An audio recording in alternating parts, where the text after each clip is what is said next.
Siap.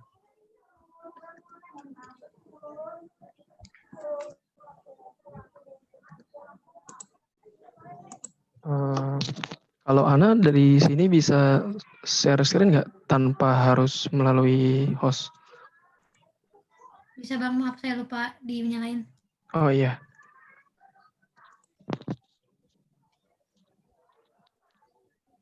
Sudah? Belum terlihat Bang. Sebentar ya. Oke, tuh.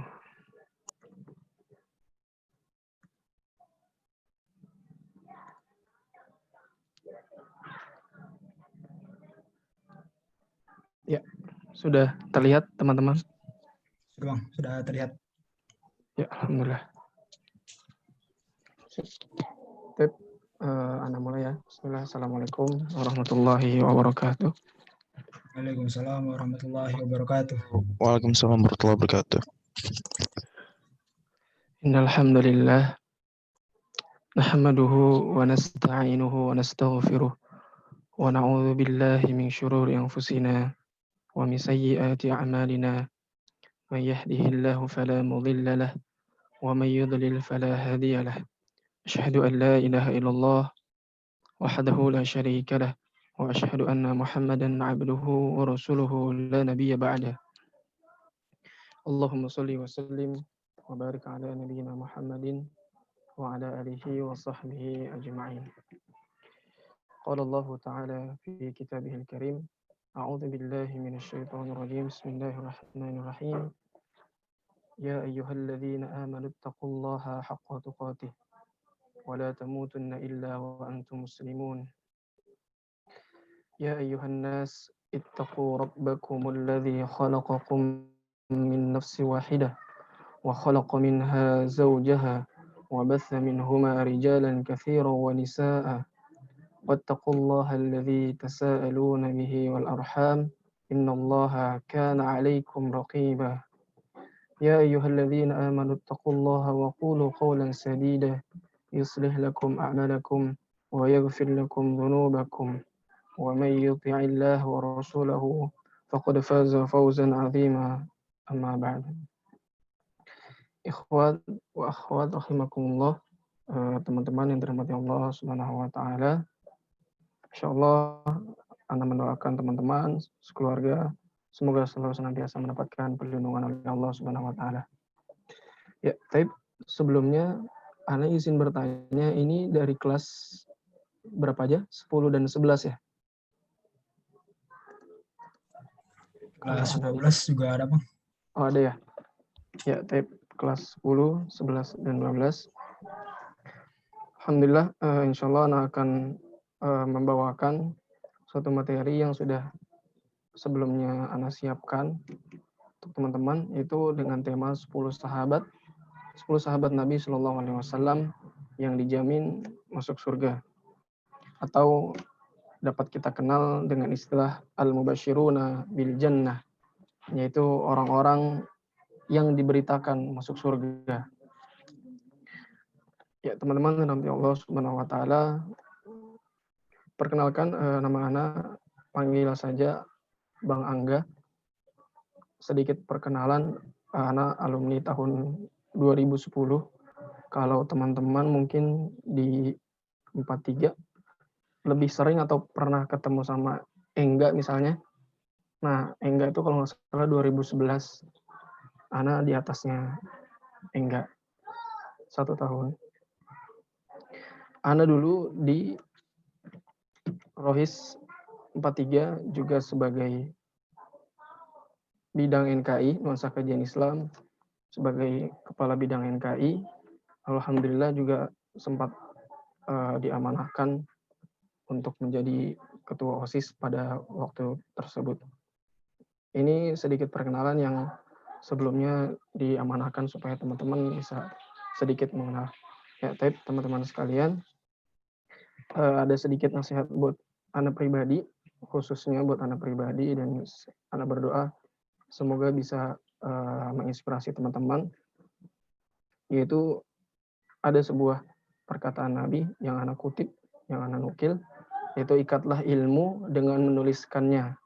Nah, ini juga berharap teman-teman dimanapun berada, ketika duduk dalam sebuah majelis ilmu ataupun duduk dalam sebuah kursi sekolah dalam rangka menimba ilmu, dalam rangka memperdalam keilmuan, lebih baik sebisa mungkin kita catat entah melalui media buku atau laptop misalnya atau handphone dan lain sebagainya. Karena sejatinya ilmu yang terbaik itu adalah ketika kita menuliskannya, supaya ilmu itu tidak lepas. Seperti itu teman-teman. Dan Anda juga berpesan kepada Anda pribadi dan insya Allah untuk teman-teman semua, semoga Allah senantiasa mengikhlaskan hati kita dalam rangka menuntut ilmu ini dengan hanya mengharap ridha Allah Subhanahu wa taala. Dan semoga senantiasa Allah memberikan taufik kepada kita semua. Anda juga berharap ketika kapanpun kita menuntut ilmu, baik melalui online misalnya seperti ini, ataupun semoga kita berdoa, semoga Allah segera mendatangkan kita kepada hari-hari yang lebih baik daripada wabah ini. Kita semua berharap semoga wabah ini bisa selesai dan kita semua bisa kembali kepada kehidupan yang lebih baik lagi, teman-teman.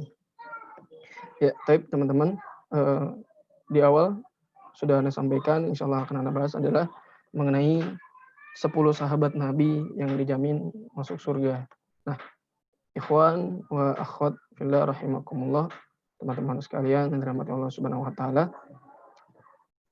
Kita sebelumnya mengetahui ya bahwasanya ketika kita menjalankan kehidupan sehari-hari, maka sejatinya sebelum kita menjalankan kehidupan itu, maka sudah ada orang-orang yang pernah menjalankan kehidupan seperti itu.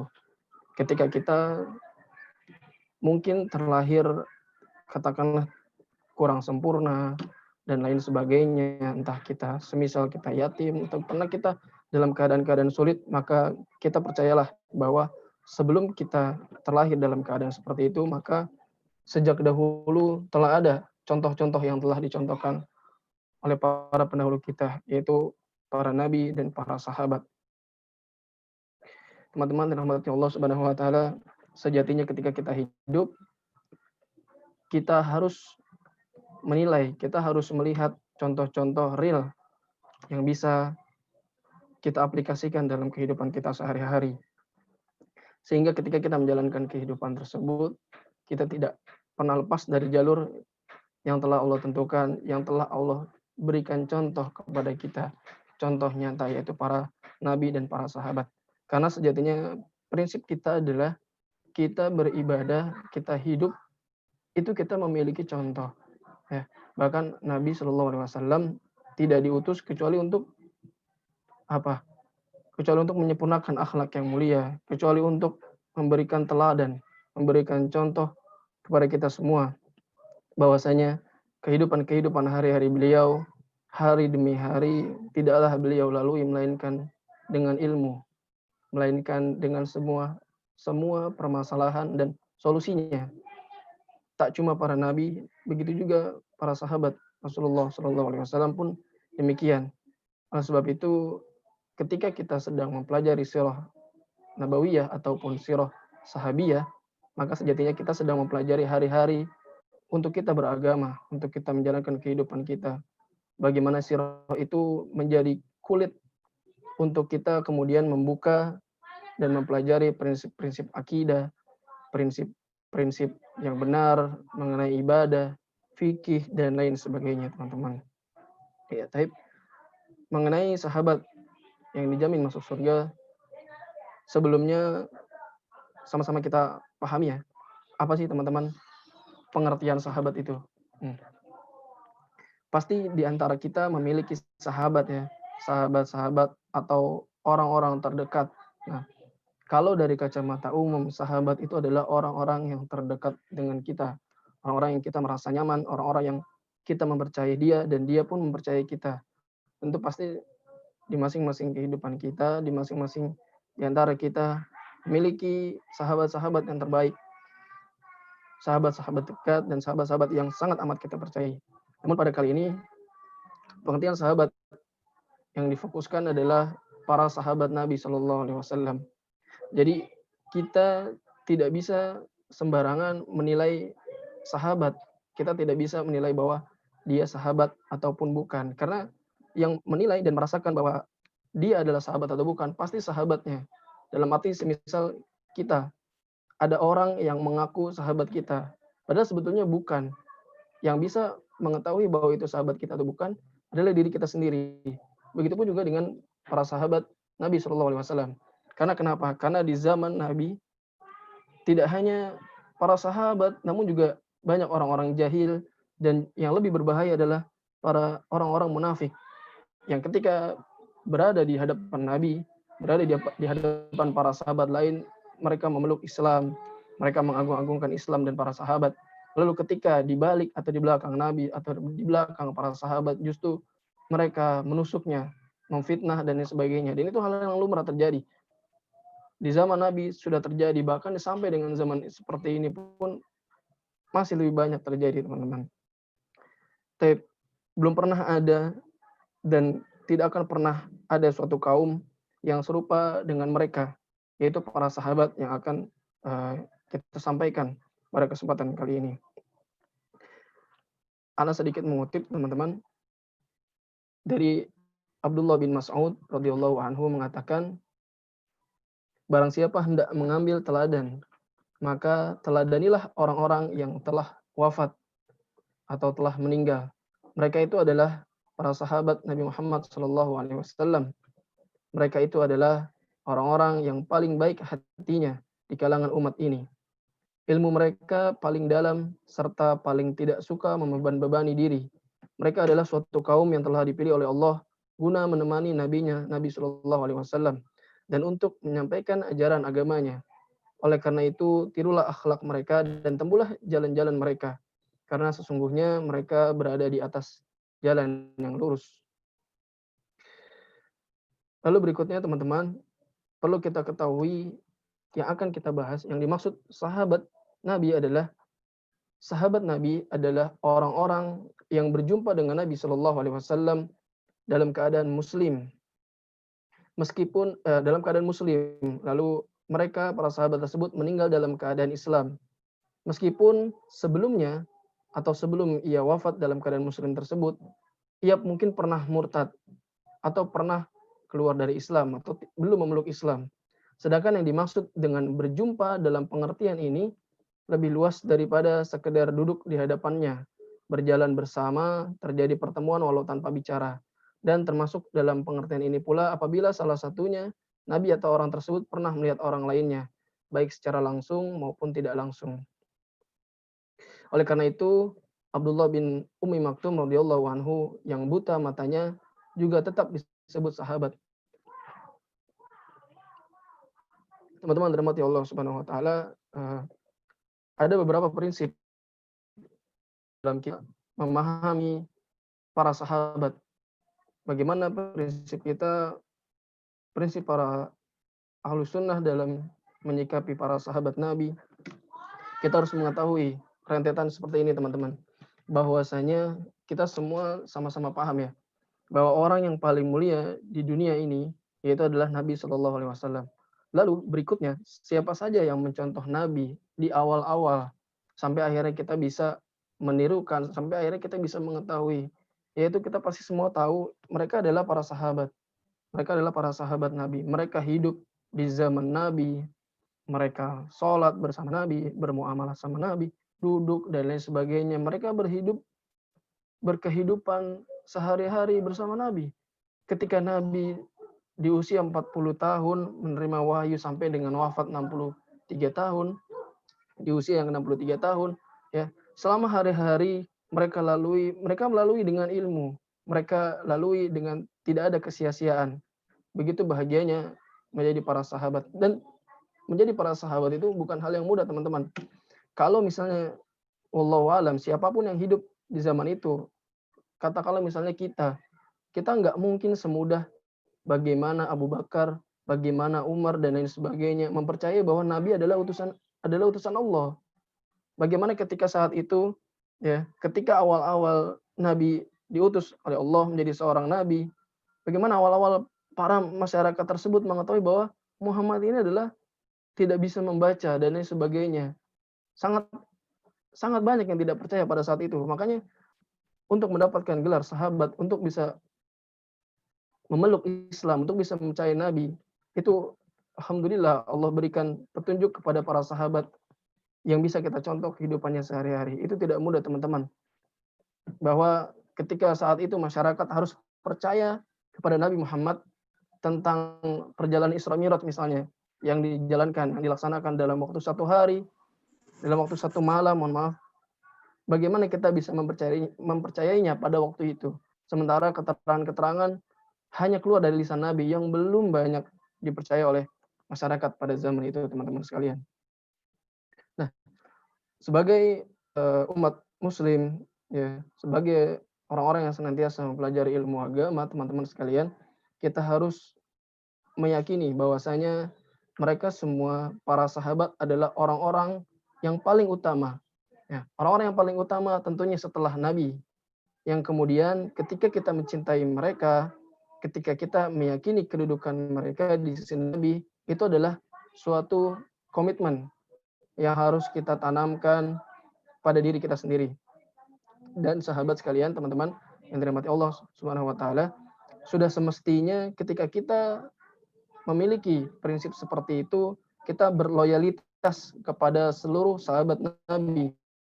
Ya, dan kita tidak ikut serta dalam membicarakan perbedaan lah ataupun perselisihan yang pernah terjadi mungkin ya di antara mereka. Karena sejatinya semua sahabat Nabi adalah orang-orang yang mendapatkan jaminan dari Allah Subhanahu wa taala. Meskipun secara personal itu ada yang disebutkan namanya, tapi ada juga yang hanya umum. Nah, inilah nanti yang kita bahas, teman-teman. Nah, konsekuensi ketika orang yang mencintai mereka, semoga Allah senantiasa menggolongkan kita pada orang-orang yang senantiasa mencintai para nabi dan para sahabat, ya. Sudah semestinya konsekuensi bahwa orang yang mencintai mereka adalah orang-orang yang beriman, teman-teman sekalian. Dan sebaliknya, bagi orang-orang yang membenci mereka, sudah pasti mereka adalah orang munafik. Tanda keimanan adalah ketika kita mencintai orang-orang para sahabat, yaitu orang-orang muhajirin dan orang-orang ansor. Ya, dan tanda-tanda munafik adalah kita membenci mereka. Ini adalah prinsip yang harus kita tanamkan, teman-teman sekalian. Dan kita juga harus hati-hati, teman-teman sekalian. Anda juga mau mewasiatkan kepada diri Anda sendiri dan kepada teman-teman, hati-hati dengan kerjaan orang-orang Syiah, orang-orang Rafidhah, orang-orang yang menjelek-jelekan para sahabat yang kita tidak mengetahui ilmunya. Semoga Allah senantiasa menjaga kita dari hal-hal tersebut, teman-teman sekalian yang dirahmati Allah Subhanahu wa taala. Nah, teman-teman, lalu bagaimana sikap kita kaum muslimin yaitu terhadap para sahabat? Nah, sedikit lagi ana izin mengutip dari Syekh Abu Musa Abdul Razak Al-Jazairi hafizahullah berkata, Ahlus Sunnah wal Jamaah senantiasa mencintai mereka para sahabat dan sering menyebutkan berbagai kebaikan mereka. Mereka juga mendoakan rahmat kepada para sahabat, memintakan ampunan untuk mereka demi melaksanakan firman Allah Subhanahu wa taala yang artinya, dan orang-orang yang datang sesudah mereka mengatakan, wahai Rabb kami, ampunilah kami dan saudara-saudara kami yang telah mendahului kami dengan keimanan. Dan janganlah kau jadikan ada rasa dengki di dalam hati kami pada orang-orang yang beriman. Sesungguhnya engkau maha lembut lagi maha penyayang. Al-Quran surat Al-Hasyr ayat 10. Dan teman-teman yang dirahmati Allah Subhanahu wa taala, termasuk salah satu prinsip yang diyakini oleh kita adalah untuk menahan diri untuk tidak menyebut-nyebutkan kejelekan mereka. Teman-teman, perlu kita ketahui bahwa yang memiliki sifat maksum tentu saja hanya Nabi, ya. Yang memiliki sifat maksum itu hanya Nabi sallallahu alaihi wasallam. Terlepas dari perbuatan dosa, hanya Nabi sallallahu alaihi wasallam. Ya, setelah itu tidak ada. Sebab itu bukan ranah kita untuk menjelek-jelekan semisal pernah ada pelanggaran dan lain sebagainya kepada para sahabat. Nah, teman-teman, perbedaan yang terjadi di antara para sahabat dalam perbedaan ijtihad misalnya, ya. Mereka adalah para mujtahid yang apabila benar mendapatkan pahala dan apabila salah pun juga tetap mendapatkan pahala. Itulah umat yang telah berlalu. Teman-teman,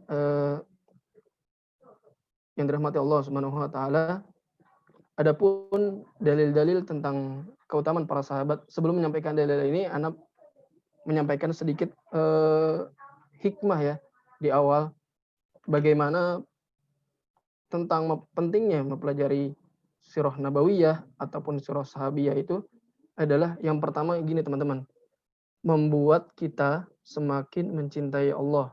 Nah, kenapa ketika kita mempelajari hal tersebut kita menjadi cinta sama Allah? Karena gini, harus kita yakini bahwa orang-orang yang pertama kali mencintai Allah setelah Nabi, yaitu para sahabat. Nah, ibaratnya teman-teman, sahabat itu adalah figur, idol yang sudah sepatutnya kita contoh, bukan idol-idol pada zaman saat ini teman-teman. Ya. Idol-idol yang sesungguhnya adalah mereka, para nabi dan para sahabat. Nah, seperti itulah fungsi atau hikmah ketika kita mempelajari sirah sahabiyah, sirah nabawiyah, yaitu kita semakin mencintai Allah. Kenapa kita semakin mencintai Allah? Karena mereka duluanlah yang mencintai Allah. Karena mereka duluanlah yang mengajarkan bagaimana cinta kepada Allah, bagaimana perjuangan ya untuk membuktikan rasa cinta tersebut. Karena sejatinya ketika kita katakanlah ketika kita merasa cinta Allah, bukan kita yang mengaku-ngaku, tapi kita membuktikan teman-teman. Kita membuktikan dengan kegiatan kita, apakah kita benar seperti yang kita rasakan tersebut. Bukan sebatas pengakuan dari diri kita pribadi, teman-teman. Itu yang pertama, hikmah bagaimana kita mempelajari hal tersebut. Dan hikmah yang kedua adalah membangkitkan motivasi bagi diri kita. Ya, kalau teman-teman mungkin sering membaca kisah, katakanlah misalnya Perang Badar dan lain sebagainya, ya, bagaimana umat muslim saat itu semisal kalah dalam hal jumlah, lalu kemudian perang-perang lainnya dan kehidupan-kehidupan lainnya, itu syarat akan penuhnya motivasi. Jadi teman-teman juga nggak cuma hanya dari drama-drama yang ada dalam tontonan-tontonan saat ini, tapi sebenarnya kisah-kisah zaman dahulu itu sudah cukup dijadikan pelajaran bagi kita untuk kita memotivasi diri kita sendiri, teman-teman. Itu diantara hikmah-hikmahnya. Lalu berikutnya adalah dalil-dalil tentang keutamaan para sahabat, teman-teman. Ana ucapkan jazakallah untuk tadi teman-teman yang sudah tilawah. Semoga Allah senantiasa memberikan pahala bagi yang membacanya dan juga bagi teman-teman. Allah berfirman dalam surat Al-Hasyr ayat ke-8 dan 9. Ana langsung baca artinya, yaitu artinya adalah bagi orang-orang fakir dari kalangan muhajirin yang diusir dari negeri-negeri mereka dan meninggalkan harta-harta mereka karena mengharapkan keutamaan dari Allah dan keridhoannya demi menolong agama Allah dan Rasul-Nya, mereka itulah orang-orang yang benar. Sedangkan orang-orang yang tinggal di negeri tersebut, yaitu Ansor, dan beriman sebelum mereka juga mencintai orang-orang yang berhijrah kepada mereka, yaitu muhajirin, dan di dalam hati mereka tidak ada rasa butuh terhadap apa yang mereka berikan, dan mereka lebih mengutamakan saudaranya daripada dirinya mereka sendiri, walaupun mereka juga sedang berada dalam kesulitan. Lalu dalil Quran yang lain adalah surat Al-Fat ayat 18. Allah berfirman, sungguh Allah telah ridho kepada orang-orang yang beriman, yaitu para sahabat Nabi, ketika mereka berjanji setia kepadamu di bawah pohon. Nah, ini adalah baiat ridwan, teman-teman. Lalu Allah mengetahui apa yang ada di dalam hati mereka, kemudian Allah menurunkan ketenangan kepada mereka dan membalas mereka dengan kemenangan yang dekat. Quran surat Al-Fat. Lalu yang terakhir, teman-teman, yaitu surat At-Taubah. Dan ini adalah ayat yang sangat populer, surat Taubah ayat 100. Allah berfirman, dan orang-orang yang terlebih dahulu berjasa kepada Islam dari kalangan muhajirin dan ansor, serta orang-orang yang mengikuti mereka dengan baik, maka ini garis bawahi teman-teman, maka Allah telah ridho kepada mereka dan mereka pun ridho kepada Allah. Dan Allah telah mempersiapkan bagi mereka surga-surga yang mengalir sungai-sungai di bawahnya. Mereka kekal di dalamnya selama-lamanya. Itulah kemenangan yang sangat besar. Itu adalah dalil dari surat At-Taubah ayat ke-100. Lalu dalil berikutnya dalil dari As-Sunnah dari hadis Nabi SAW bahwa Rasulullah SAW pernah bersabda, janganlah kalian mencela seorang pun di antara para sahabatku, karena sesungguhnya apabila seandainya ada salah satu di antara kalian yang bisa berinfak emas sebesar gunung Uhud, maka itu tidak akan bisa menyaingi infak salah seorang di antara mereka yang hanya sebesar genggaman tangan atau bahkan setengahnya saja. Hadis riwayat muttafaq alaih. Dan banyak keutamaan dalil-dalil yang lain teman-teman sekalian yang nanti kalau ada kesempatan Ana jelaskan lagi. Teman-teman yang dirahmati Allah Subhanahu wa taala, begini. Pasti sekian dari teman-teman ataupun orang-orang di luar sana mungkin bertanya terhadap tema ini seperti ini. Kenapa banyak ulama ya menuliskan atau memberikan tema tentang para sahabat yang dijamin masuk surga. Contoh misalnya saat ini 10 sahabat yang dijamin masuk surga. Nah, pasti kita bertanya-tanya, kenapa? Jadi gini ya, teman-teman, ini Ana mengawali pertanyaan yang kemungkinan akan ditanya teman-teman. Ana mengawali. Karena ini pasti menjadi pertanyaan. Ya, pasti ini akan menjadi pertanyaan bagi para penuntut ilmu bahwa seperti ini. Ada 10 sahabat Nabi SAW yang dijamin masuk surga. Lalu pertanyaannya bagaimana dengan sahabat-sahabat lain? Ya, pasti di antara kita ada yang bertanya seperti itu. Lalu pertanyaan berikutnya misalnya, apakah cuma 10 gitu kan? Bagaimana dengan yang lain? Ya, kenapa cuma 10? Terus kenapa tidak sekian-sekian? Padahal kan sahabat yang lain juga utama. Ya, lalu bagaimana dengan yang bukan para sahabat? Gitu. Bagaimana para generasi tabiin dan lain dan seterusnya? Gitu. Nah, teman-teman sedikit Ana sampaikan yang perlu digarisbawahi adalah seperti ini. Para sahabat itu banyak sekali ya. Mereka mendapatkan keutamaan dan jaminan oleh Allah. Mereka banyak sekali. Bahkan ayat-ayat Allah yang turun melalui Al-Quran dan hadis Nabi, itu sudah banyak menjelaskan bagaimana keutamaan kaum muhajirin, bagaimana keutamaan kaum ansor, bagaimana Allah menjamin surga untuk kaum-kaum tersebut. Nanti kita bahas di bawah ini. Nah, bagaimana Allah menjamin surga bagi sahabat-sahabat yang lain. Ya, sebetulnya banyak. Tapi kenapa banyak contoh misalnya ada karya buku yaitu tentang 10 sahabat yang dijamin masuk surga. Kenapa demikian? Jawaban singkatnya adalah bahwa ke-10 sahabat ini adalah yang disampaikan langsung oleh lisan Nabi, yaitu nama-nama personnya teman-teman. Paham nggak teman-teman? Jadi disampaikan oleh Nabi itu nama-nama personnya, personalitinya secara spesifik orangnya.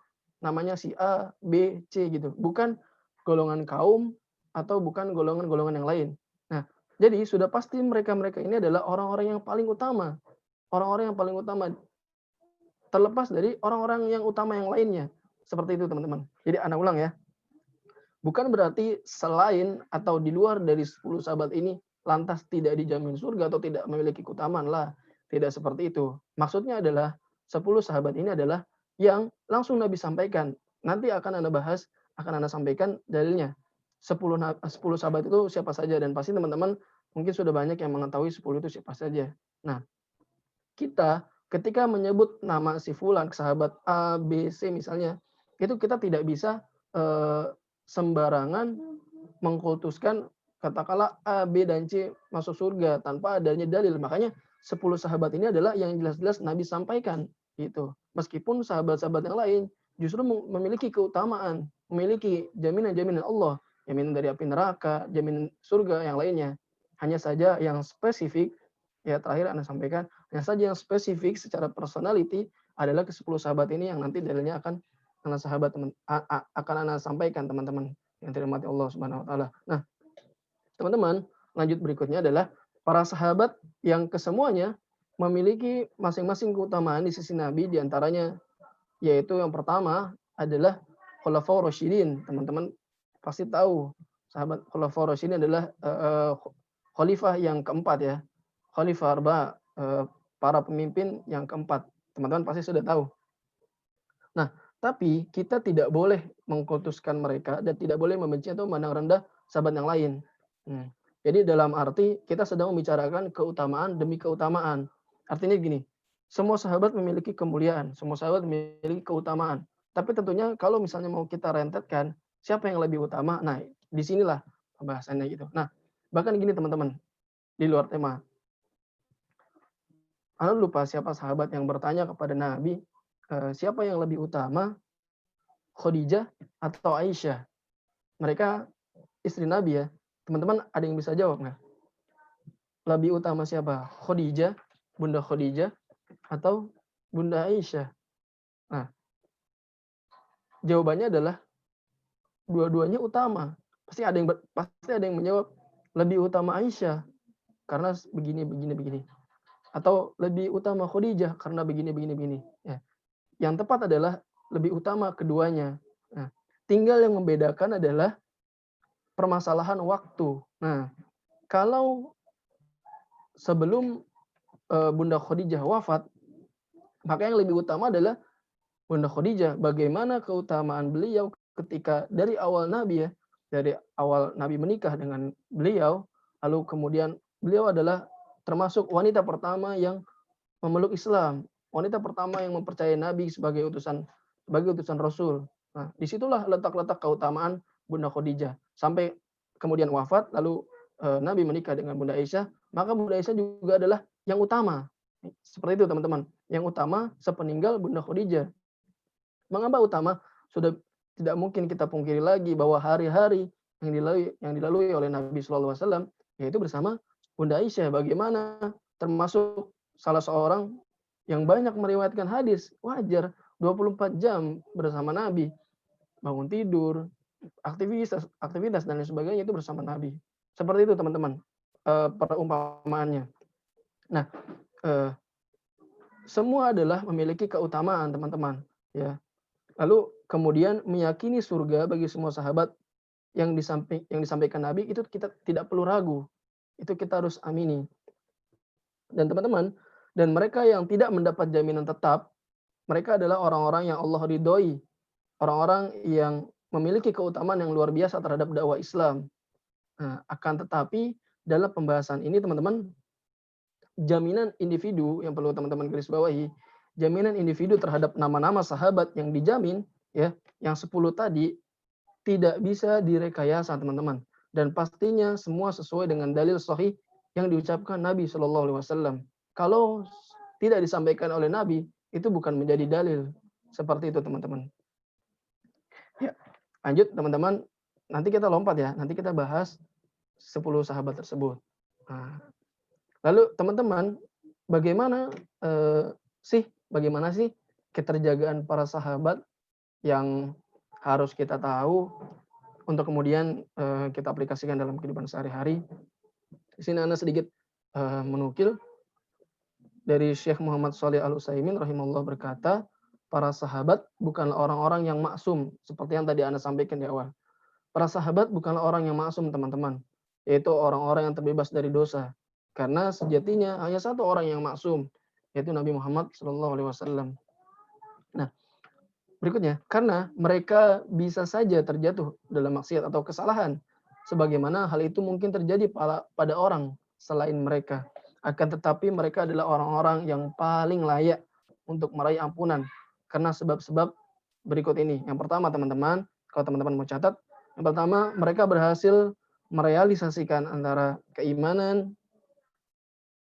dan juga amal soleh. Lalu yang berikutnya adalah yang kita sudah mengetahui. Yang berikutnya adalah mereka adalah lebih dahulu memeluk Islam dan lebih utama, dan terdapat banyak sekali hadis sahih. Contohnya adalah hadis dari Nabi SAW menyatakan bahwa mereka adalah sebaik-baik generasi umat manusia. Lalu berikutnya teman-teman, berbagai amal yang sangat agung yang tidak bisa dilakukan oleh orang-orang selain mereka atau orang-orang yang sepeninggal mereka. Contohnya semisal ketika para sahabat terlibat dalam perang Badar dan perang-perang lainnya.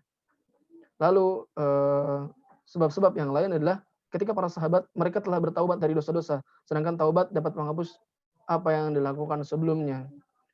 Lalu berbagai kebaikan-kebaikan lain yang akan menghapuskan berbagai amal kejelekan.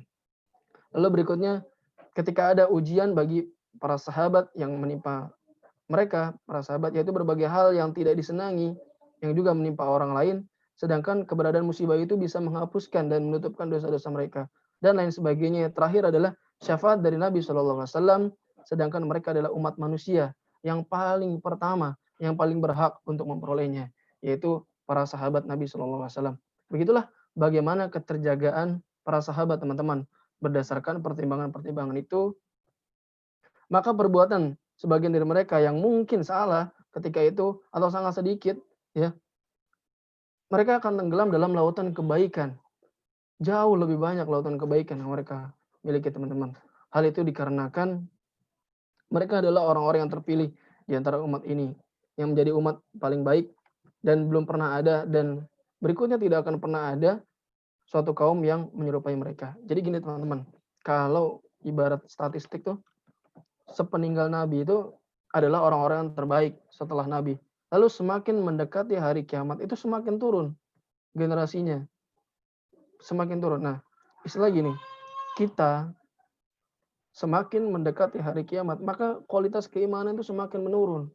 Kenapa? Karena jejak-jejak tuh semakin banyak ditinggalkan, teman-teman. Kalau kita misalnya teman-teman mau bermuhasabah, tidak usah perlu jauh-jauh ya. Contoh baru 23 hari. Contoh baru 3 pekan kita berada di tahun yang baru, tahun 2021, kita sudah banyak mendengar kabar banyak musibah, teman-teman.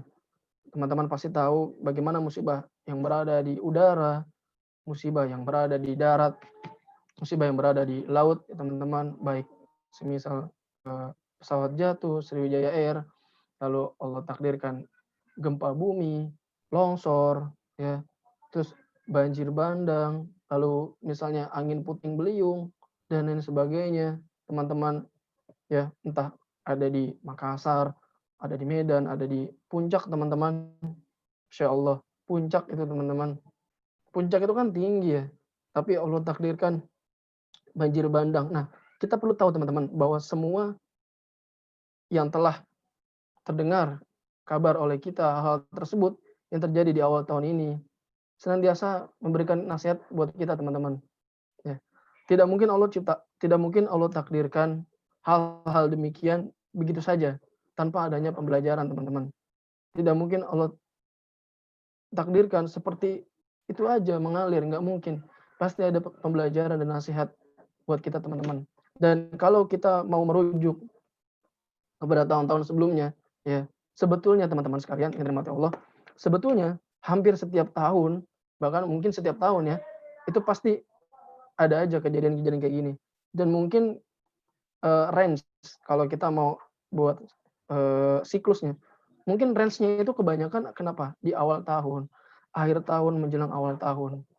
Itulah bahayanya yang harus kita perhatikan, teman-teman. Ya, teman-teman, ini adalah prolog ya. Bagaimana tadi kita sudah mempelajari prinsip kita, bagaimana prinsip kita terhadap para sahabat, lalu bagaimana kita mengetahui keterjagaan para sahabat dan hikmah-hikmah yang dapat kita ambil dalam mempelajari sahabat, dan juga kita bersikap mengetahui keutamaan para sahabat. Nah, berdasarkan instruksi dari Ikhwan ini, kita jeda dulu, teman-teman, 15 menit. Nah, setelah ini baru nanti masuk ke siapa saja para sahabat yang dimaksud. Nah, di sini nanti kita sampaikan dalil-dalilnya, teman-teman sekalian. Ya, teman-teman, ini mungkin kita izin break ya, teman-teman. 15 menit ya, Akhi. Mohon Ya, Ustaz. infonya. Ya, breaknya 15 menit. Teman-teman, Afwan ya, kita izin break dulu 15 menit. Tafadhol. Ana sampaikan lagi ke host ya. Assalamualaikum warahmatullahi wabarakatuh. Waalaikumsalam warahmatullahi wabarakatuh. Ya, syukur Ustaz atas penyampaian materi pada sesi 1 ini. Untuk teman-teman semua, silahkan untuk beristirahat selama 15 menit. Kita akan mulai kembali pada jam 10.35. Ya, silakan teman-teman.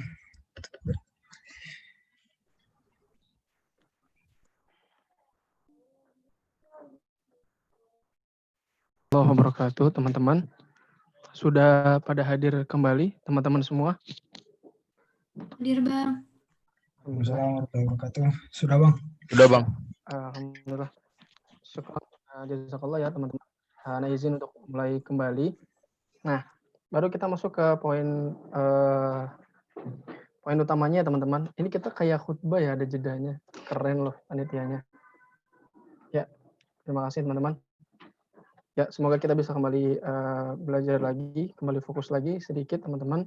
Langsung kita masuk yang tadi kita bahas.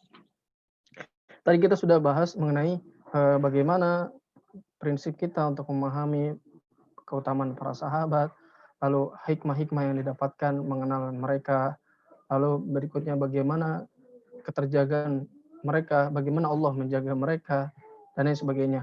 Lalu tadi juga Ana menggaris bawahi poin penting, teman-teman, bahwa begini, ini kan ada pertanyaan, siapa saja para sahabat yang dimaksud. Nah, bukan berarti yang tidak disebutkan tidak mulia, bukan seperti itu, teman-teman ya.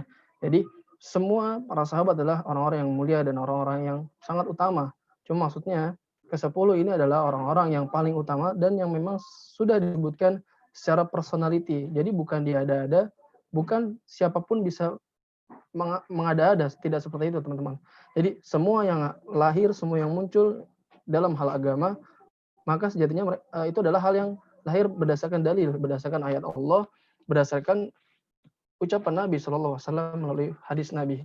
Ya, tapi teman-teman, siapa saja para sahabat yang dimaksud? Ya, sebentar, ini nggak bisa next. Sebentar ya, teman-teman. Ya, nah ada 10 teman-teman, 10 orang dari sahabat Nabi SAW yang dijamin masuk ke dalam surga. Ya, nama-nama mereka tersebut adalah seperti ini sesuai hadis dari Abdurrahman bin Auf. An Abdurrahman bin Auf qala Rasulullah sallallahu alaihi wasallam Abu Bakar fil jannah wa Umar fil jannah wa Utsman fil jannah wa Ali fil jannah wa Talha fil jannah wa Zubair fil jannah wa Abdurrahman bin Auf fil jannah wa Sa'ad fil jannah wa Sa'id fil jannah wa Abu Ubaidah Ibni Al-Jarrah fil jannah. Hadis yang diriwayatkan oleh Imam At-Tirmidzi dan derajat hadis ini adalah hadis yang sahih.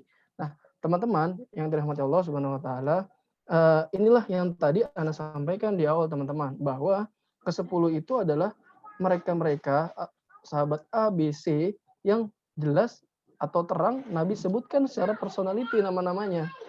Ya, makanya di sini Nabi mengatakan Abu Bakar berada di surga, Umar berada di surga, Utsman di surga, Ali di surga, Talha di surga, Az-Zubair di surga, lalu Abdurrahman bin Auf di surga, Sa'ad bin Abi Waqqas di surga, Sa'id bin Zaid di surga, dan Abu Ubaidah ibn Al-Jarrah di surga. Ya, teman-teman yang dirahmati Allah, mari kita sedikit mengupas satu persatu para sahabat. Ya, teman-teman, tentunya bagi seorang muslim kita meyakini bahwa masuk surga adalah sebuah tujuan akhir, teman-teman. Ya, masuk surga adalah finishing goal yang semua menjadi goalnya masing-masing. Semua menjadi tujuan akhirnya masing-masing dalam perjalanan hidup ini. Tak terkecuali bagi kita, teman-teman, bagi kita, ibu kita, ayah kita, orang tua, keluarga, adik kakak kita, dan sebagainya.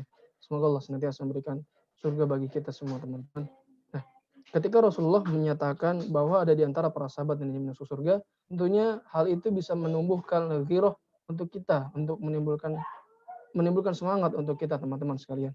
Nah, yang pertama adalah, teman-teman, yang sudah sangat kita mengetahui, yaitu Khalifah Abu Bakar Siddiq. Sedikit Anda gambarkan umumnya saja, teman-teman, Abu Bakar itu adalah salah seorang sahabat yang paling utama dan paling layak masuk surga dari seluruh pintu. Nabi katakan demikian, tidak ada keluarga yang seluruhnya masuk Islam kecuali keluarga Abu Bakar pada waktu itu. Tidak ada satu keluarga penuh yang masuk Islam kecuali keluarganya Abu Bakar. Istri beliau, anak-anak beliau, dan sebagainya, itu adalah mereka-mereka yang paling berjasa atas hijrah dan dakwah Nabi SAW. Nah, teman-teman, di lain pembahasan, mengapa Abu Bakar ini menjadi khalifah yang pertama, teman-teman, dibandingkan yang lain? Nah, Anas pengen sedikit cerita teman-teman. Kenapa sih khalifah yang pertama itu yang ditunjuk adalah Abu Bakar? Pasti kita mengetahui bahwa sepeninggal Nabi wafat, Abu Bakar adalah hasil ijtihad dan musyawarah para sahabat yang lain pada saat itu. Nah, itu kan sepeninggal Nabi wafat. Tapi sebetulnya ya semua sudah tersiratkan ketika Nabi masih ada, teman-teman. Ketika Nabi masih ada, sudah banyak hal-hal tersirat bahwasanya sepeninggal Nabi yang akan melanjutkan tonggak pemerintahan, tonggak khalifah adalah Abu Bakar. Contoh yang paling terkenal, contoh yang paling nyata adalah apa? Dalam peristiwa sholat, teman-teman. Bahwa dalam peristiwa sholat saja Nabi mengutamakan Abu Bakar yang memimpin ketika Nabi sakit, ketika Nabi tidak bisa memimpin sholat. Ya. Nabi tidak mau sholat para sahabatnya waktu itu dipimpin selain Abu Bakar. Ya, kalau beliau kalau Nabi sedang tidak bisa memimpin, semisal ketika Nabi sakit misalnya. Nah, ketika itu Nabi hanya menginginkan dan memerintah Abu Bakar untuk menjadi imam. Padahal teman-teman sekalian, bahwa istri Nabi SAW yaitu Bunda Aisyah yang juga termasuk anak dari Abu Bakar, istilahnya gini, Aisyah waktu itu pernah bertanya atau mungkin bukan komplain tapi hanya sekedar bertanya, kenapa ayahku, kenapa Abu Bakar, kenapa tidak yang lain? Nah, kenapa teman-teman? Padahal para sahabat, para Aisyah, Bunda Aisyah dan para sahabat itu mengetahui bahwa Abu Bakar Siddiq adalah orang yang paling tidak tahan atau tidak kuat ketika membaca Quran, ketika membaca ayat-ayat Allah. Karena setiap beliau membaca ayat-ayat Allah, ya, udah pasti nangis. Nah, makanya dari situ Bunda Aisyah sempat bertanya kepada Rasul, kenapa tidak yang lain? Maksudnya kenapa harus Abu Bakar? Seperti itu teman-teman. Karena setiap memimpin sholat, setiap membaca Quran, selalu nangis. Gitu. Makanya khawatir juga jadi tidak bisa membaca. Seperti itu teman-teman. Tapi itulah Nabi. Ketika Nabi sudah memberikan perintah, maka demikianlah yang terjadi. Nah, teman-teman, dari peristiwa sholat, itulah yang sudah mensiratkan bahwa sejatinya sepeninggal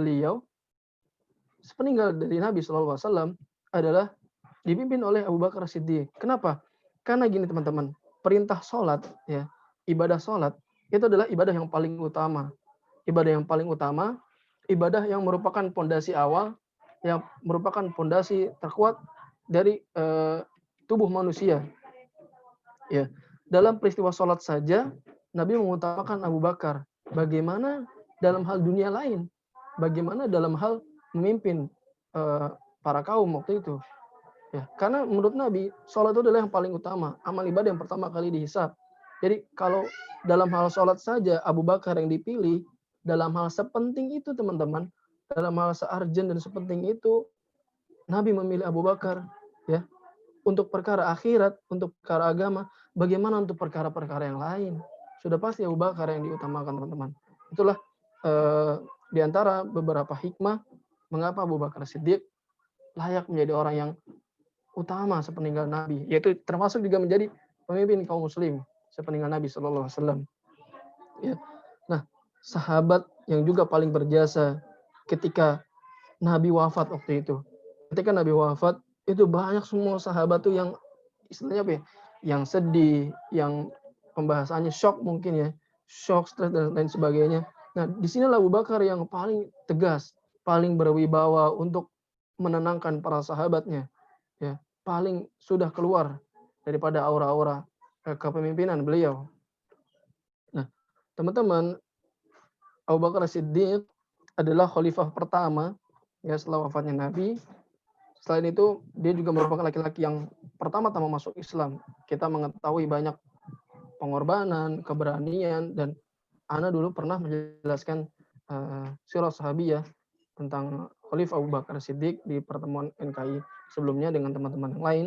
Itu alhamdulillah penjelasannya cukup panjang lebar. Bagaimana ketika waktu itu Abu Bakar adalah orang yang pertama teman-teman ya yang meyakini bahwa setiap ucapan Nabi adalah benar. Jadi gini teman-teman. Pada waktu dulu ya ketika Nabi belum diutus menjadi seorang rasul ya. Beliau Abu Bakar Siddiq ini adalah memang orang yang terpercaya dan tersegani teman-teman. Orang-orang yang paling disegani, orang-orang terhormat lah istilahnya ya di Quraisy. Jadi di suku Quraisy itu Abu Bakar termasuk pejabat-pejabat yang terhormat. Istilahnya semua pada hormat, pada sungkan. Ya. Nah, bahkan ketika Nabi diutus menjadi seorang Rasul, justru Abu Bakar menjadi orang yang pertama-tama mempercayai beliau. Makanya setelah itu banyak orang-orang Quraisy yang kaget, percaya tidak percaya. Karena Abu Bakar adalah terkenal orang yang sangat jujur. Orang yang amanah, ya, tidak bohong dan lain sebagainya. Maka ketika Abu Bakar mempercayai hal demikian, banyak yang jadi bertanya-tanya. Kalau orang-orang yang mengikuti hawa nafsunya, maka mereka akan meninggalkan Abu Bakar pada waktu itu, teman-teman. Begitu tegasnya seorang Abu Bakar di masyarakatnya pada waktu itu. Bagaimana banyak beliau menolong dakwah Nabi SAW. Bagaimana ketika termasuk juga peristiwa Isra Mi'raj yang banyak ditertawakan. Ya, Anda pernah jelaskan waktu itu. Pernah banyak ditertawakan oleh orang-orang Quraisy waktu itu. Mana mungkin ya engkau berjalan dalam waktu satu malam sampai ke langit ketujuh. Dan pada saat itu Abu Bakar pula yang mengamini. Abu Bakar pula yang meyakinkan kepada para masyarakat waktu itu bahwa semua yang diucapkan Muhammad adalah benar. Seperti itu, teman-teman. Bahkan sebab itulah mengapa Abu Bakar diberi gelar As-Siddiq. Dan teman-teman perlu ketahui, yang memberi gelar As-Siddiq ini langsung dari Allah Subhanahu wa taala.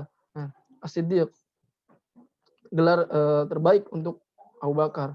Bahkan sampai dikatakan seperti ini, teman-teman.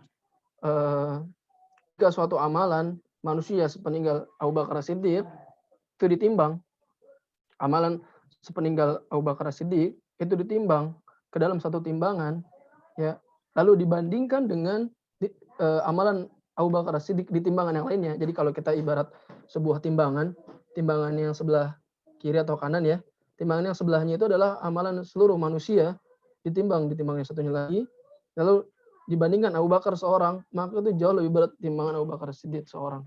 Masya Allah, teman-teman, luar biasa bagaimana semua keluar biasaan yang telah dikeluarkan, yang telah dihadirkan Abu Bakar untuk dakwah Nabi, untuk Islam pada waktu itu, teman-teman. Nah, bahkan gini, teman-teman, jikalau tidak menolong Muhammad, maka sesungguhnya Allah telah menolongnya, yaitu ketika orang-orang kafir musyrikin Mekah mengeluarkannya dari Mekah.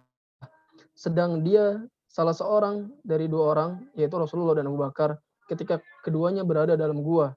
Di waktu dia berkata kepada temannya, janganlah berduka cita, sesungguhnya Allah bersama kita. Maka Allah menurunkan ketenangan kepada Muhammad dan membantunya dengan tentara yang kamu tidak melihatnya. Dan Allah menjadikan seruan orang-orang kafir itulah yang rendah, dan kalimat Allah itulah yang tinggi. Allah Maha Perkasa lagi Maha Bijaksana. Ini adalah ketika peristiwa hijrah yang Nabi bersama Abu Bakar ketika berada di dalam gua. Ya, teman-teman, sudah banyak mungkin kita mengetahui. Jadi gini, teman-teman, untuk ke-10 sahabat yang nanti Ana sebutkan, mungkin Ana tidak terlalu mendalam pembahasan personalitinya, tapi hanya kumpulan-kumpulan saja yang sudah banyak dipahami oleh awam, oleh masyarakat. Karena kalau kita mau mendalami itu sangat panjang, teman-teman, ya. Karena gini, teman-teman, ketika kita misalnya nih kita belajar sirah 1 jam atau 2 jam, sebetulnya nggak akan pernah cukup, teman-teman. Karena gini, Nabi itu pada usia 63 tahun. Ya, seusia itulah kita belajar gitu, teman-teman. Paham nggak? Karena kenapa? Karena nggak ada hari-hari yang Nabi lalui. Ya, nggak ada hari-hari yang Nabi lalui itu tanpa ilmu, itu tidak ada, teman-teman. Setiap hari, pagi, siang, malam, semua pasti melalui ilmu. Semua pasti merupakan nasihat buat kita. Seperti itu, teman-teman. Jadi mungkin Ana hanya menggambarkan sedikit demi sedikit. Ya, teman-teman, yang dirahmati Allah Subhanahu wa taala, sedikit menjelaskan juga tentang Abu Bakar. Yaitu Abu Bakar memiliki 4 istri, yaitu yang pertama Qutailah, lalu Ummu Roman, lalu Asma dan Habibah. Dan anaknya ada 6, ada Abdullah, ada Asma, ada Abdurrahman, ada Aisyah, yaitu istri Nabi sallallahu alaihi wasallam, lalu ada Muhammad dan ada Ummu Kulthum. Tapi teman-teman, banyak kisah tentang Abu Bakar yang teman-teman bisa pelajari, yang Ana referensikan dengan para dai-dai yang memang memiliki kapabilitas sangat baik untuk menjelaskan lebih detail mengenai para sahabat tersebut, teman-teman. Lalu yang berikutnya adalah yang kedua, yaitu Khalifah Umar bin Khattab. Ya, teman-teman tahulah. Tadi Anda lupa menggambarkan bagaimana Abu Bakar. Abu Bakar itu adalah, teman-teman, kalau kita lihat fisik, dia itu adalah kurus ya, teman-teman ya. Kurus, bukan orang yang berbadan kekar dan lain sebagainya, tapi orangnya kurus. Sampai banyak kisah menceritakan ketika Abu Bakar mengenakan sarung ya, semisal sarung, maka itu selalu melorot saking kurusnya beliau, seperti itu. Nah, balik lagi, lalu berikutnya adalah Umar bin Khattab. Kita mengetahui bagaimana masa lalu Umar, ya, bagaimana masa lalu Umar ketika belum memeluk Islam, bahkan Nabi sangat berdoa, ya, semoga salah satunya bisa masuk Islam, yaitu Umar bin Khattab, ya, orang yang sangat disegani ketika itu di Mekah, orang yang sangat disegani. Bahkan banyak pendapat yang mengatakan ketika Umar berjalan dalam suatu jalan, maka setan-setan berlari, teman-teman, ya. Gak bisa ngeliat bayangan Umar. Ketika Umar berjalan dalam suatu jalan, ya, dan di situ ada setan itu kabur melihat bayangan Umar. Loh, bayangin, teman-teman. Lah, gimana kalau kita, teman-teman? Kita kebalikan.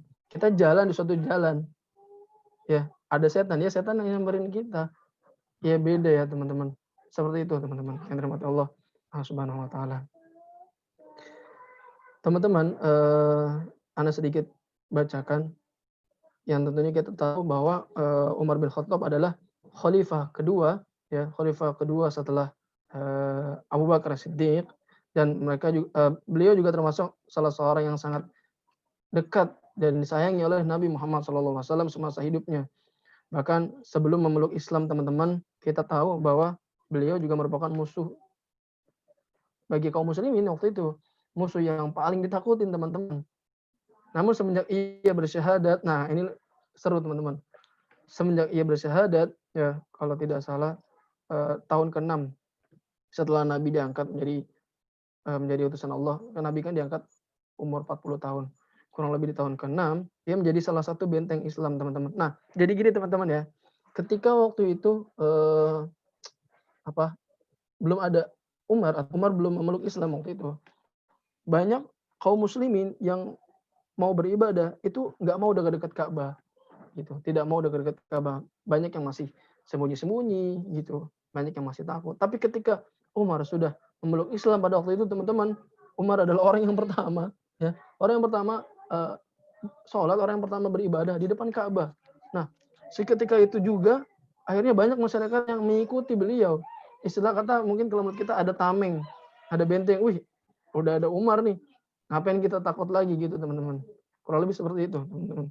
Ketika Umar sudah memeluk Islam, maka disitulah kekuatan Islam pada waktu itu, kekuatan Nabi SAW yang membuat Umar menjadi sangat berjasa terhadap dakwah Nabi, terhadap Islam pada waktu itu. Teman-teman dirahmati Allah Subhanahu wa taala, lagi-lagi Anda sampaikan hanya kulit luar untuk menyebutkan para sahabat ini. Anda juga mereferensikan teman-teman untuk lebih dalam lagi menggali ilmu tentang para sahabat tersebut. Lalu setelah Umar adalah yang ketiga, yaitu Utsman ibn Affan. Teman-teman, sesuai pengetahuan kita bahwa Khulafaur Rasyidin yaitu tadi Abu Bakar, Umar, dan yang ketiga adalah Utsman. Ya. Utsman ini bahkan sampai dikatakan malaikat tuh malu padanya. Malaikat malu padanya, sangat disegani dan sangat dermawan. Bahkan pada peristiwa perang Tabuk dan lain sebagainya, bagaimana kedermawanan beliau memberikan sumbangsi, memberikan dana untuk peperangan, memodalkan Nabi dan para sahabat waktu itu. Sehingga Nabi saja pernah mengkhususkan doa untuknya. Nabi pernah mendoakan khusus untuknya bahwa tidak akan ada yang mencelakakan Utsman setelah ini. Seperti itu, teman-teman. Jadi rentetan urutan para sahabat itu luar biasa, teman-teman. Kalau kita mau dalamin lebih dalam lagi, teman-teman. Baik dari Abu Bakar, dari Umar, lalu dari Utsman, semua memiliki keutamaan masing-masing. Ya. Semua memiliki keutamaan dan posisinya masing-masing yang luar biasa, yang sehingga mereka adalah orang-orang yang paling utama sepeninggal Nabi Sallallahu Alaihi Wasallam. Lalu berikutnya teman-teman, Ali bin Abi Thalib yang kita ketahui merupakan khalifah yang keempat. Ya. Beliau juga terkenal dengan orang yang sangat cerdik, ya, pemuda yang sangat cerdik. Beliau terkenal dengan apa ya? Dengan siasat perang, lalu ilmu pengetahuan yang sangat tinggi, intelek, sangat terkenal dengan kecerdikannya. Seorang Ali bin Abi Thalib, seorang pemuda tersebut. Ya. Nah, selain tadi selain Umar bin Khattab, Ali juga terkenal dengan keberaniannya dalam peperangan, teman-teman. Jadi bukan cuma Umar, tapi Ali juga terkenal dalam keberaniannya dalam peperangan. Beliau tuh udah mengikuti Nabi dari kecil, hidup bersama Nabi, sampai dengan Nabi diangkat menjadi seorang Nabi, sampai akhirnya wafat. Nah, jadi gini teman-teman, di antara orang-orang yang pertama kali memeluk Islam, ya, ada beberapa genre ya kalau kita sebutkan. Ada beberapa genre. Yang pertama adalah laki-laki dewasa pertama yang masuk Islam, yaitu adalah Abu Bakar. Lalu laki-laki anak-anak, ya, laki-laki dari golongan anak-anak yang pertama kali masuk Islam adalah Ali bin Abi Thalib ini. Ya, teman-teman, berikutnya yang kelima adalah Thalha bin Ubaidillah. Thalha ini luar biasa teman-teman, termasuk salah satu masuk Islam, termasuk salah satu sahabat yang masuk Islam dengan perantara Abu Bakar. Banyak sekali teman-teman bisa kaji. Teman-teman bisa kaji keutamaan-keutamaan yang dimiliki oleh Thalha bin Ubaidillah. Dari mulai beliau yang mempertahankan Nabi ketika di perang Uhud misalnya. Wah, luar biasa teman-teman, ini kisah Thalha yang menjadi tamengnya Nabi ketika itu, ketika waktu di perang Uhud, ketika umat muslim sudah hampir menang, ya, sudah hampir menang, tiba-tiba ada keegoisan. Teman-teman pasti sudah tahu kisahnya tentang perang Uhud, atau mungkin pernah nonton di film yang The Messenger itu. Ketika umat muslim hampir menang, maka ada beberapa kaum muslimin ketika itu turun dari bukit untuk mengambil harta rampasan perang, yang sebenarnya kan itu tidak boleh sampai dengan Nabi instruksikan, tapi mereka banyak yang melanggar, sehingga akhirnya singkat cerita kita dipukul balik lah, umat muslim ketika itu dipukul balik. Nah, Thalha ini adalah salah seorang tamengnya Nabi ketika waktu itu. Luar biasa teman-teman. Lalu kata Nabi, siapa di antara kalian yang ingin melihat seorang syahid yang berjalan di bumi, maka inilah orangnya teman-teman. Nabi berkata demikian. Nah, lalu berikutnya, ketika ada pembahasan tentang Thalha, pasti ada pembahasan tentang sosok berikut, yaitu adalah yang keenam, Az-Zubair bin Awam atau Az-Zubair bin Al-Awam. Beliau juga sama memeluk Islam karena salah satu perantaranya adalah dari Abu Bakar, dan juga sama merupakan pelindung Nabi ketika itu. Beliau pun gugur dalam peperangan, kalau tidak salah perang Jamal ketika itu. Lalu yang berikutnya ada Sa'ad bin Abi Waqqas. Wah, ini luar biasa teman-teman. Semua sahabat ini memiliki keutamaan yang luar biasa masing-masing teman-teman. Ya.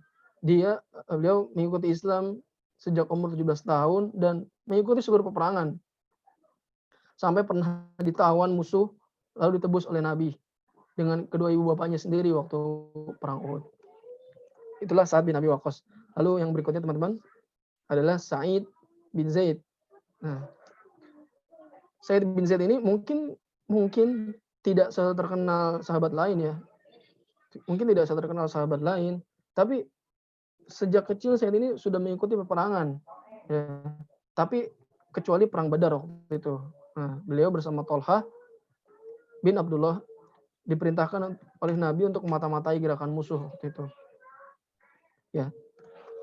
Yang ke-8 Sa'id bin Zaid, lalu berikutnya adalah yang ke-9 Abdurrahman bin Auf. Wah, teman-teman sudah pasti mengenal bagaimana Abdurrahman bin Auf, sampai-sampai istilahnya gini, sahabat yang sulit untuk miskin, teman-teman.